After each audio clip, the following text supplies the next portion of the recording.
pagi, apa kabar Anda pemirsa? Berjumpa lagi dalam Berita Mataram hari ini. Sejumlah berita penting dan menarik lainnya telah kami siapkan untuk Anda dan berikut di antaranya. Kepolisian Resort Lombok Timur bersama tim gugus penanganan COVID menggelar rapid test gratis bagi ratusan pengendara yang melintasi jalan protokol Kota Selong. Seorang pemuda diringkus tim Satuan Reserse Narkoba Polres Lombok Barat karena diduga berbisnis dan kerap memasok narkoba di wilayah hukum Lombok Barat. Seorang pemuda bernama Saiful Bahri asal Dusun Bakong Dasan, Kecamatan Lembar, Kabupaten Lombok Barat menghebohkan warga karena menikahi dua gadis sekaligus secara bersamaan. Bersama saya Hulda Ramatia, inilah Berita Mataram selengkapnya. Kepolisian Resort Lombok Timur bersama tim gugus penanganan COVID menggelar rapid test gratis bagi ratusan pengendara yang melintasi jalan protokol Kota Selong. Selain untuk mensosialisasikan penerapan protokol kesehatan, rapid test tersebut sebagai upaya meminimalisir resiko penularan COVID di Kabupaten Lombok Timur. Langkah antisipasi penularan COVID-19 terus dilakukan pemerintah daerah di masa penerapan normal baru saat ini. Di Kabupaten Lombok Timur, Polres bersama tim gugus tugas penanganan COVID Kabupaten menggelar rapid test bagi para pengguna kendaraan roda 4 dan roda 2 tanpa terkecuali. Rapid test wajib diikuti oleh warga yang melintasi posko rapid yang berada di salah satu jalan protokol di Kota Selong, Lombok Timur dan memiliki suhu tubuh di atas 37 derajat Celcius. Dalam rapid test tersebut, petugas menerapkan social distancing dan meminta warga melewati seluruh rangkaian tes kesehatan yang dilakukan dan seluruhnya tanpa dikenakan biaya. Selain bertujuan mensosialisasikan penerapan protokol kesehatan, rapid test juga dilakukan sebagai upaya meminimalisir resiko penularan COVID di Kabupaten Lombok Timur. Melaksanakan rapid test drive-thru karena memang saat ini, tahun ini ada wabah yang mendunia COVID-19. Oleh karena itu kegiatan rapid test ini perlu kami gelar dengan sekaligus mengingatkan masyarakat. Dan saat ini juga memang adanya program-program yang mengarah kepada era new normal. Melalui rangkaian rapid test gratis yang digelar sebagai rangkaian peringatan HUT Bayangkara ke-74, petugas berharap kesadaran masyarakat untuk menjaga kesehatan mereka di masa pandemi terus meningkat agar bisa meminimalisir resiko penularan COVID nantinya. Dari Kabupaten Lombok Timur, Mutadun, Tim Liputan melaporkan. Memasuki masa normal baru, kasus pasien terpapar COVID-19 di Provinsi Nusa Tenggara Barat telah mencapai angka 1.000 lebih dan terjadi merata di 10 kabupaten kota di NTB. Dari total keseluruhan pasien terkonfirmasi positif, jumlah pasien usia lanjut dan anak menjadi kelompok rawan terpapar COVID-19. Meski telah memasuki masa normal baru, angka COVID di Provinsi Nusa Tenggara Barat hingga bulan Juni 2020 masih relatif tinggi dan telah mencapai angka 1.000 orang terpapar. Berdasarkan data terakhir, jumlah pasien terpapar COVID di 10 kabupaten kota di NTB telah mencapai angka 1.067 orang, dengan kasus meninggal dunia mencapai 45 orang. Berdasarkan analisa data dari tim gugus tugas COVID, saat ini pasien dengan usia lanjut dan usia anak menjadi kelompok rawan terpapar COVID-19 di NTB. Hal tersebut disimpulkan dari jumlah pasien yang telah menjalani perawatan dengan status positif COVID dengan rincian lansia sebanyak 255 orang, manula 47 orang, 55 orang usia anak, dan 50 lainnya adalah usia balita. Komorbid tunggal 18, kemudian komorbid multiple 7. Yang 2 penyakit belum diketahui, jadi artinya kita masih harus lebih dalam lagi. Jadi catatan yang menarik adalah 13 ini. Ya, minggu lalu 5. Berarti murni COVID. Ya, kita tidak bisa ngomong begitu, tapi artinya ini kan kalau kita bilang COVID murni atau tidak, otopsi yang bisa menentukan.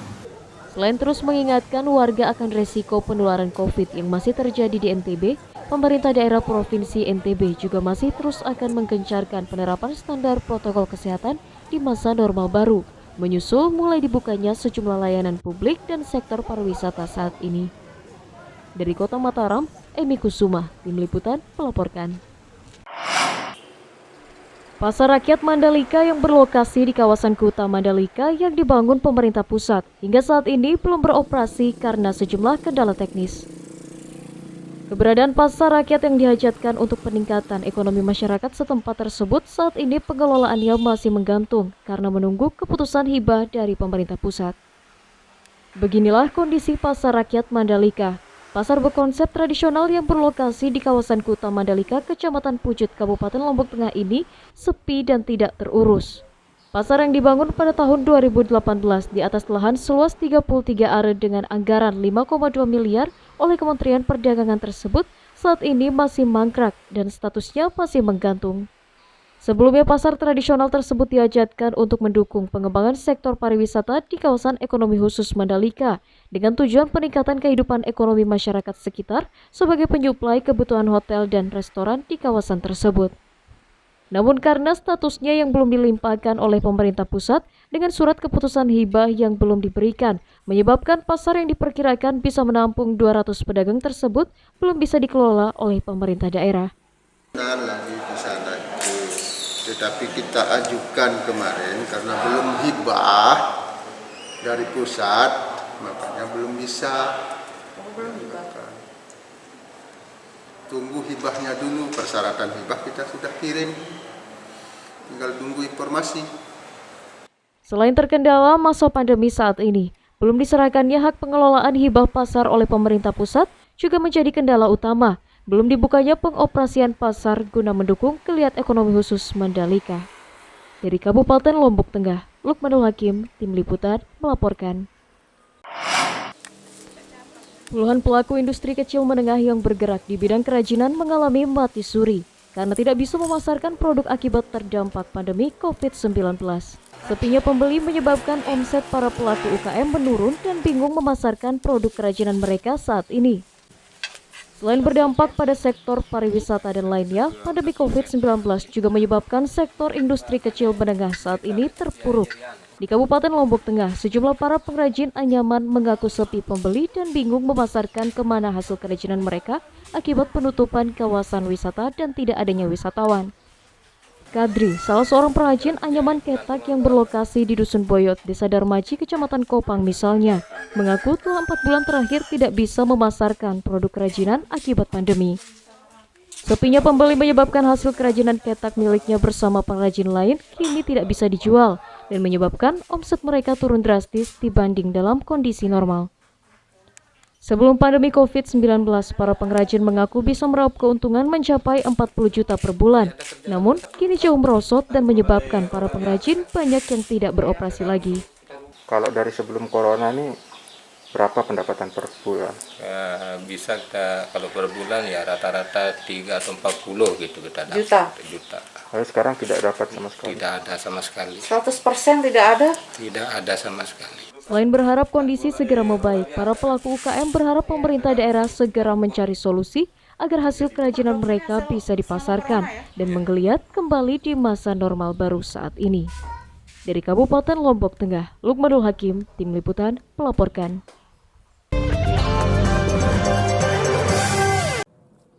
Seorang pemuda diringkus tim Satuan Reserse Narkoba Polres Lombok Barat karena diduga berbisnis dan kerap memasok narkoba di wilayah hukum Lombok Barat. Bersama pelaku, petugas juga menyita narkotika jenis sabu, timbangan dan uang tunai jutaan rupiah sebagai barang bukti. Langkah pemberantasan peredaran narkotika terus digencarkan Kepolisian Resort Lombok Barat dengan menangkap para pengedar yang tetap nekat berbisnis di masa pandemi. Seorang pemuda berinisial HA, 25 tahun, asal Kediri, Lombok Barat, diringkus tim Opsnal Satres Narkoba Polres Lombok Barat karena diduga nekat berbisnis narkoba di wilayah hukum Polres Lombok Barat. Pelaku ditangkap berkat laporan masyarakat yang menginformasikan pelaku kerap berjualan narkoba di lingkungan sekitar tempat tinggalnya dan meresahkan warga masyarakat. Informasi tersebut ditindaklanjuti petugas yang akhirnya berhasil meringkus pelaku dan menggeledah rumah tempat tinggalnya. Bersama pelaku, petugas juga berhasil menyita narkotika jenis sabu seberat 8,8 gram, handphone, timbangan elektronik, dan uang 6 juta rupiah yang diduga hasil berjualan narkoba.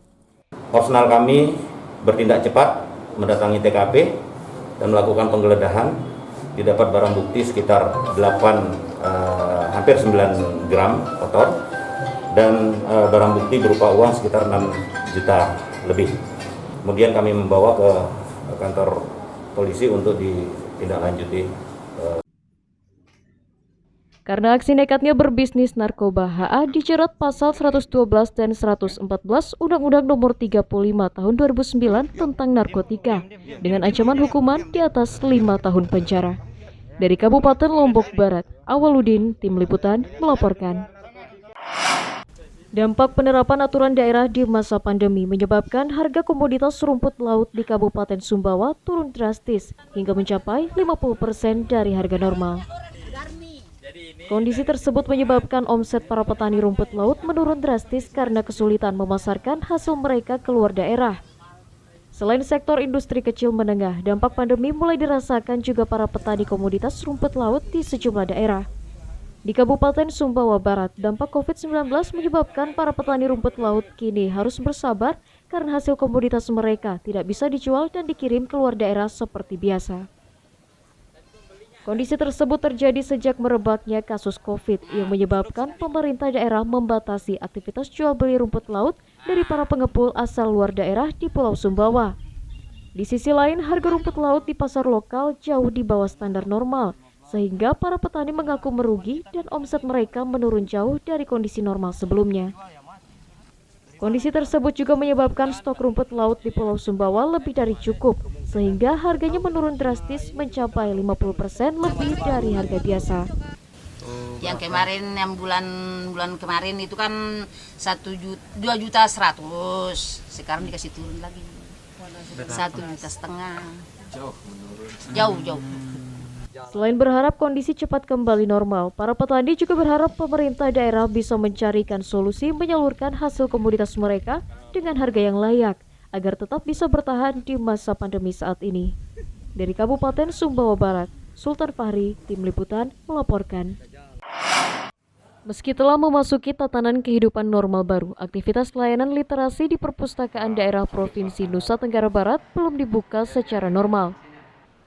Belum normalnya layanan literasi disebabkan masih tingginya resiko penularan COVID-19 di NTB hingga saat ini. Langkah penerapan tatanan kehidupan normal baru yang digulirkan pemerintah belum bisa diterapkan secara umum dalam layanan sosial masyarakat. Layanan literasi perpustakaan daerah Provinsi NTB misalnya, hingga saat ini memilih belum menormalkan kembali layanan kepada masyarakat dikarenakan sejumlah kendala teknis. Selain karena belum memadainya prasarana kesehatan standar COVID, belum normalnya layanan mengingat masih tingginya resiko penularan COVID di NTB yang masih terjadi. Akibatnya suasana ruang baca dan ruang pelayanan peminjaman yang biasanya ramai, hingga saat ini masih sepi dari kunjungan sejak dinyatakan ditutup 3 bulan lalu. Untuk sementara waktu, pihak perpustakaan sendiri hanya membuka layanan pengembalian buku dan pembuatan kartu perpustakaan bagi pengunjung. Ya, adapun mahasiswa atau pengunjung yang misalnya yang masih ada di Mataram ini, yang masih sempat ke perpustakaan, ya menggunakan fasilitas baca di tempat yang di luar kantor, yang di Beruga ada foto baca. Memasuki masa pandemi saat ini, angka kunjungan reguler warga ke perpustakaan jauh merosot pasca pemberlakuan penutupan layanan normal, namun angka pengguna internet gratis di perpustakaan daerah mengalami peningkatan, mencapai 21.268 orang sejak awal tahun hingga bulan Juni 2020. Dari Kota Mataram, Hairul Amri, Tim Liputan melaporkan. Pemerintah Kota Mataram, Nusa Tenggara Barat berencana memberikan dispensasi pembebasan pajak bumi dan bangunan bagi ribuan warga Kota Mataram yang terdampak pandemi COVID secara ekonomi. Berdasarkan data terakhir, sebanyak 83.000 warga wajib pajak di Kota Mataram akan diberikan keringanan mengeluarkan pajak bagi warga terdampak COVID. Selain komit menyalurkan JPS bantuan pemerintah pusat, sejumlah langkah keringanan juga diberikan pemerintah di daerah kepada warga di masa pandemi. Pemerintah Kota Mataram misalnya saat ini berencana akan memberikan dispensasi keringanan pembayaran pajak bumi dan bangunan bagi ribuan warga Kota Mataram. Dalam data terakhir yang dihimpun, sebanyak 83.000 wajib pajak terdampak COVID secara ekonomi akan diberikan keringanan tidak membayarkan PBB selama 1 tahun. Adapun data warga penerima dispensasi nantinya akan diambil dari data terpadu penerima jaring pengaman sosial di Kota Mataram dengan klasifikasi besaran pajak mulai Rp50 hingga Rp100.000. Cegi Akhir Abdul. Yang jelas yang akan dikurangi itu adalah mereka yang sudah terdata. terdata di dalam basis data terpadu atau yang sekarang mendapatkan bantuan JPS. Kan ini golongan yang terdampak secara ekonomi ya akibat dari COVID ini. Nah ini masih kita bicarakan. Selain memberikan dispensasi pajak bumi dan bangunan kepada masyarakat, pemerintah Kota Mataram juga tengah mengkaji akan memberikan stimulus kepada wajib pajak lainnya, seperti pajak hotel, restoran atau pusat perbelanjaan yang selama ini menjadi salah satu pendapatan asli daerah yang utama dan juga terdampak COVID-19. Dari Kota Mataram, Emi Kusuma, Tim Liputan, melaporkan. Ajakan normalisasi menuju tataran kehidupan baru disambut sukacita para komunitas sosial di Kabupaten Lombok Utara dengan menggelar bazar kopi murah olahan UKM lokal. Selain menyampaikan semangat baru bangkit dari pandemi, hasil berjualan kopi nantinya akan digunakan mendukung penerapan protokol kesehatan di tengah masyarakat. Langkah menuju tatanan kehidupan normal baru disambut positif para warga dan penggiat sosial di daerah. Di Kabupaten Lombok Utara, sebuah komunitas sosial dan para pelaku UKM kopi lokal menyelenggarakan bazar kopi murah yang merupakan olahan UMKM lokal setempat sebagai upaya menyambut normal baru.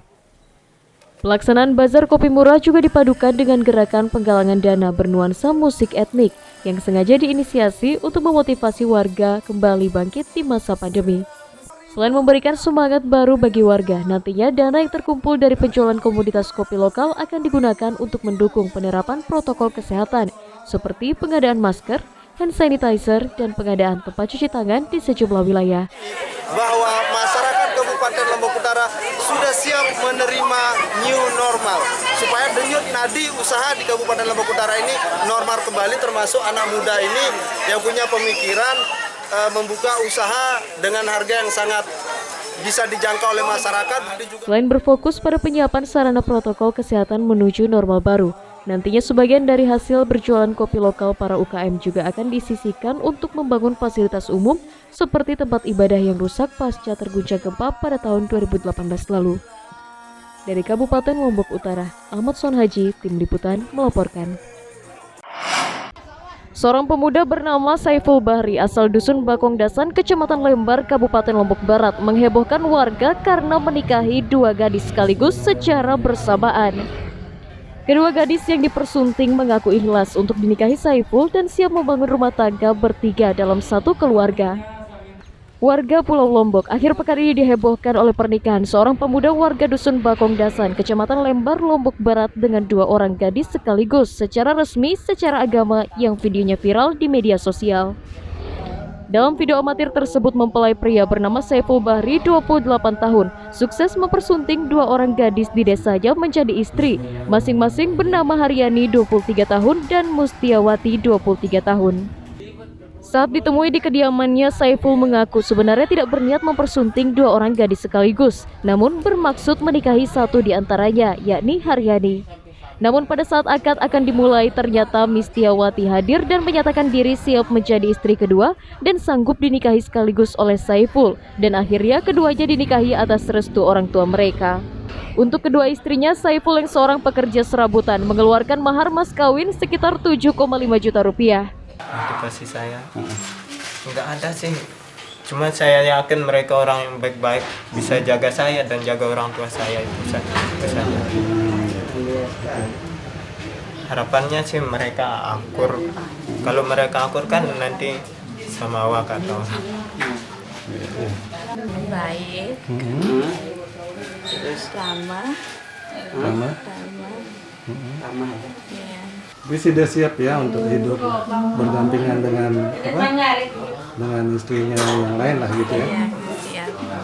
Meski tidak umum, namun Saiful dan dua istrinya mengaku bahagia telah melangsungkan pernikahan secara resmi dan menyatakan siap membangun bahtera rumah tangga bertiga dalam satu rumah. Dari Kabupaten Lombok Barat, Hairul Amri, Tim Liputan, melaporkan.